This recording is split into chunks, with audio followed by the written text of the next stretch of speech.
JBN, we keep you informed. I am Michelle Jones, and in the news, relatives of murdered man spent millions to attend trial for his killers that did not materialize. Please remember to subscribe, share, leave us a comment, and click the notification bell to receive our daily news items. The gruesome 2018 murder of 63-year-old Delroy Walker is still a sore point for his family as they wait infuriatingly for justice to be served. Walker, who left Jamaica for the United Kingdom at 11, returned to the island in 2018 and was building his post-retirement dream house in Tower Isle, St. Mary. His wife, Pauline, was expected to join him in a matter of weeks. But on April 18, 2018, mere months after his return, tragedy struck when Walker was stabbed to death inside the house. His body was found a day later. Two men, 25-year-old Dwayne Burton and 25-year-old Davian Edwards, also called Ganja Man, were charged with Delroy's murder. Both men are from Storetown in St. Mary. My brother's life was cruelly taken. He always loved Jamaica. If he could get to Jamaica when he was able to earn and have money, if he could do it 3 times a year, he was there 3 times a year. And so, he was coming up to his retirement, and he brought a beautiful house over in St. Mary. My brother had this immense love for Jamaica, his brother Steve Walker said. And within months of him having the house, his life was cruelly taken inside the house, which was a complete shock. It was just a few months of Delroy having the house in Jamaica and started to do the renovations that he was brutally murdered in the house, Steve continued. 4 years later, the family thought a trial would have begun on December 7, 2022. It felt like a slap in the face to the family of 10 who had traveled from the United States and the United Kingdom, expending millions of dollars to travel and accommodation, only to find out that the 2 accused didn't have attorneys. As a result, the matter was pushed back to March 2023.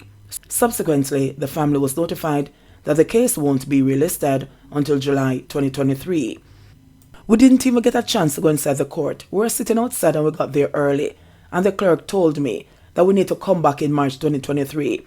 We traveled thousands of miles to be here for a court session, and you're now coming outside these doors, outside the court, and telling me that I have to come back in 2023?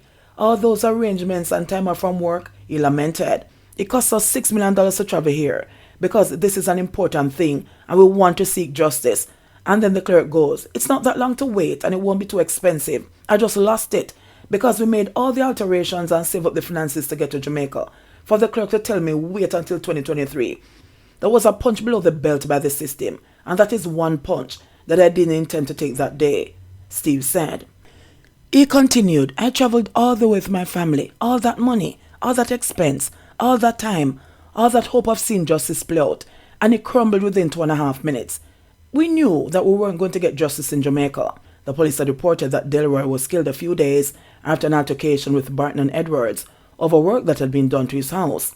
He had reportedly been dissatisfied with the work done and refused to pay the agreed amount, which fueled the dispute. Residents reportedly noticed a trail of blood leading from the house about 9:15 a.m. on April 19 and summoned the police, who found the 63-year-old's body with multiple stab wounds. Jackie Ward, Delroy's sister, said that the tragic end to her brother's life and the prolonged road to justice were indescribable. I am not really sure what the word to use in this situation is. Those that have perpetrated the crime need to be punished, be brought to trial and be punished for the crime. My brother didn't need to die when he died. He wasn't sick. He wasn't ill. He did not need to die. You took a man's life and therefore you need to be brought to justice, she said. Ward stressed that the delay is not only costly, but one that exacerbates the emotional impact of the loss.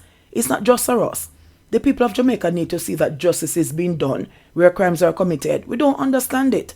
There are lots of unanswered questions. I don't know what might come out and what may not come out.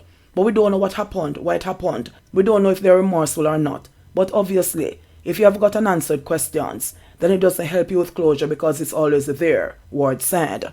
Meanwhile, Steve recalled learning of his brother's murder.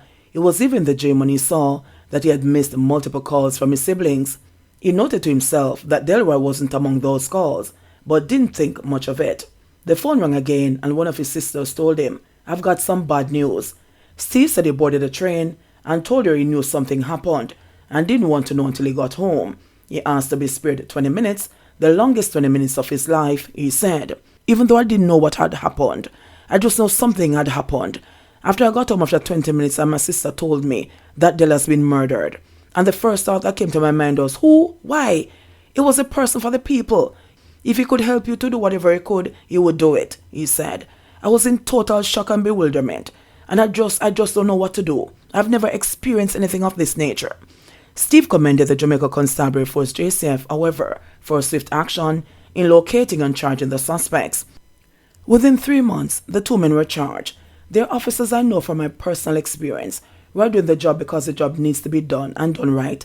And they're officers that I've met since my time in Jamaica who are there to do a job for the people. So let's not put that out of the equation.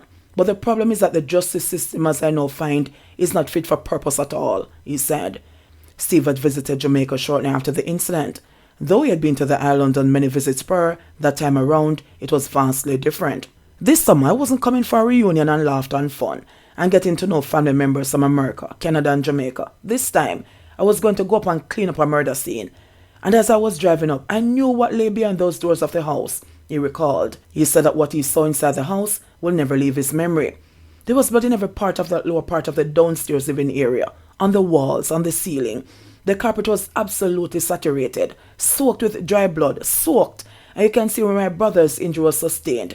And you could also see where my brother's last breaths were taken. The scene told the whole story, you could see it. He remembers crying as he cleaned the house and reflecting on the fact that the same house was his brother's dream post-retirement. I cried enough tears to feel that ocean that was outside his house. I cried to feel it twice over as I was wiping up his blood. I had to get on my hands and knees and do that. And I'm just thinking at the same time, why? Why did someone do this? Why does somebody do this? Again, I had no idea. From there on, he added, it's not been an easy process. Even on Sundays, I sometimes sit and cry even after all these years. My brother would do anything for me because I was his little brother. I'm 56 now, but I'm always his little brother. Usually, he would come around on a Sunday and look around my house because he could turn his hands to anything. I could sometimes just leave something out knowing that he would repair it, he went on. Steve is adamant that after such a long wait, the family refuses to stay quiet any longer. Our eyes have been widened by what we have seen. It's been shocking what we have actually had to endure, but we're going to rise to the challenge and see if we can do something not only to make a difference at the loss of our brother in terms of justice, but also to make a system that works well for the Jamaican people. And that's probably what my brother would want us to do. He was a man all around Jamaica. He loved Jamaica and its people, and so we need to do something, he said. JBN, we keep you informed. Please remember to subscribe, like, share, leave us a comment, and click the notification bell to receive our daily news items.